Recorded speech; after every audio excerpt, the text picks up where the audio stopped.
Bo Nickal is getting slaughtered online. He's getting so much shit. And we've both met Bo Nickal. He's a really nice guy. He's Super respectful.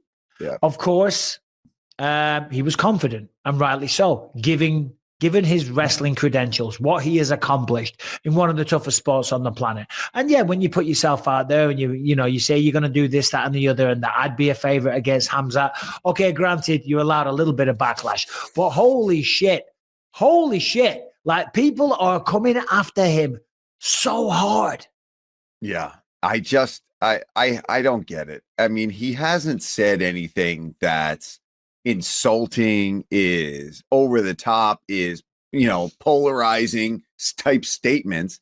He's just been a confident young wrestler from Penn State that's trying to make his way through. Now, granted, you can say, oh, the hype train, this, all that, if you want to talk a little shit, whatever. But the fact that people do go to cut his throat out there it's a little ridiculous. But I do feel that Renier de Ridder was just not a good choice at this moment in time. I feel like he's still developing a lot more than what even him and his team think. I think in the room, he's probably looking really good, Michael. I think he's probably really strong, but I just feel like he still needs time to get used to. I know he competed at a high level in wrestling, but it's just, it's so different. It is such a different sport. Well, Callum's a wrestler, so he understands the wrestling credentials more than I do, and he's like, dude, he's like the guy, you know what I mean? He wasn't, really he wasn't an Olympic gold medalist, but he's as high as you can get. So of course, he's come through the UFC. He was undefeated, and I think some of the backlash is because people perceived that he was getting Dana White privilege, right? But I disagree. He went on the Contender. They didn't give him a contract because it was. He was too early in his career. He had to come back twice, and he stepped up, and he's still undefeated. He beat Paul Craig, and Val Woodburn stepped up on short notice, and he knocked him out and stuff. And now he faces Renier de Ridder, who is, I knew this. This was a bad matchup. This is a really bad match. And he chose to jump the ghillie. It was like, he'll learn. He's just so inexperienced. I think also when you look at the size of them both, Renier de Ridder's gigantic. He's 6'4", and I'll throw you the baton now, Paul. But final thing, I heard it on good authority that I won't mention the name. They wanted this matchup.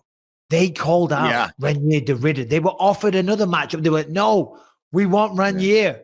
It's like, bro, the guy's now 20-2 with world-class jiu-jitsu. He might have shit the bed on that one. I think so. I think you're right. And I heard that too. I think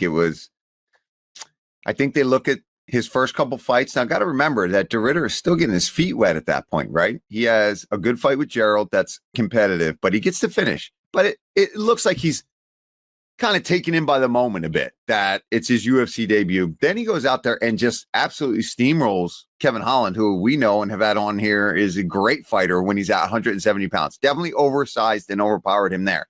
So I think they're looking at it and they're thinking, we're going to be a better striker than Renier, and we're going to be able to match his pace and grappling. And unfortunately for them and for Bo, none of that was the case. And I think that we're only seeing Renier get more comfortable and really show why he was a double champ at one championship outside of the UFC and has fought in 2 different weight classes.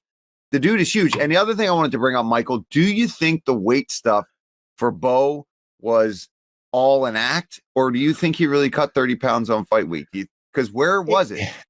If anyone didn't see it, he stepped on the scale at 222 pounds. He certainly looked undersized against Renier de Ridder, not taking away anything from what he did.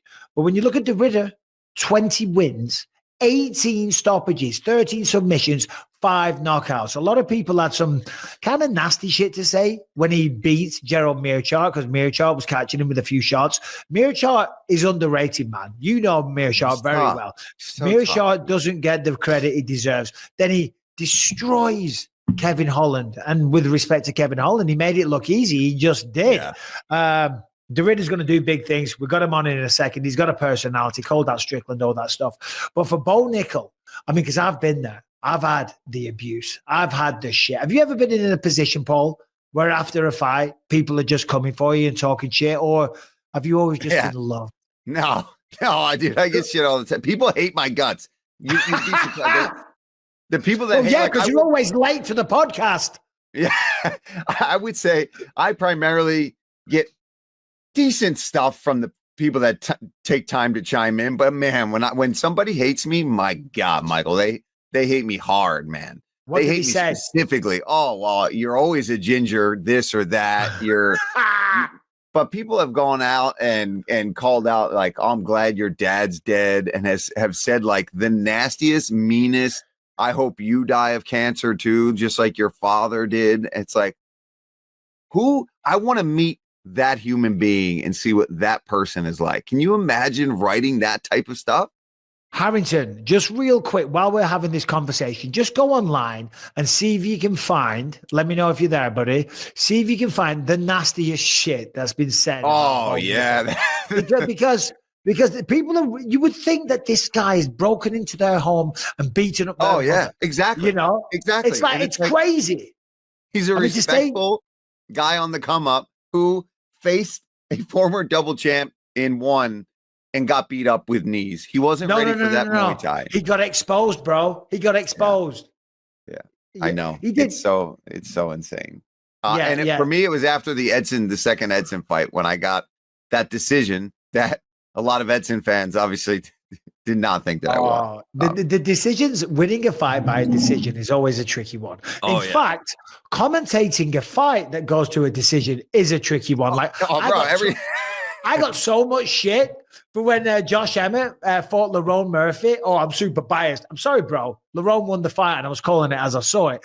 But to win a fight by a decision, that might be controversial. God forbid split. God forbid split decision. Whew, buddy. Bro, when I beat Matt Hamill, I went from being relatively loved in the US, which I was at the time, to be, because it was on Spike TV, 4 million people.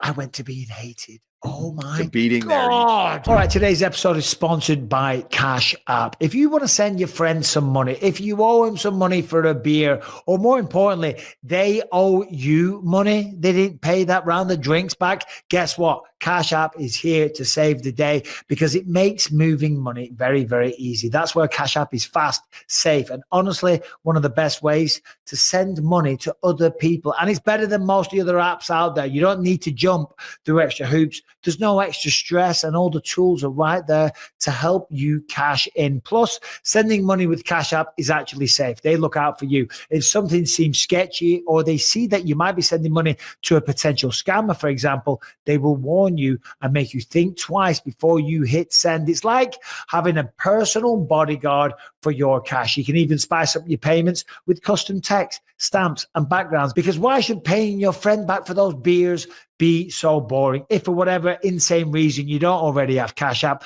just download it from the App Store right now. Use the code BELIEVE when you sign up. Send $5 to a friend and you will get $10 just for getting started. So if you need to send cash, receive cash, if you want to save some cash, you need to get Cash App. For a limited time only, Cash App users can use our exclusive code to get some additional cash. For real, there's no catch.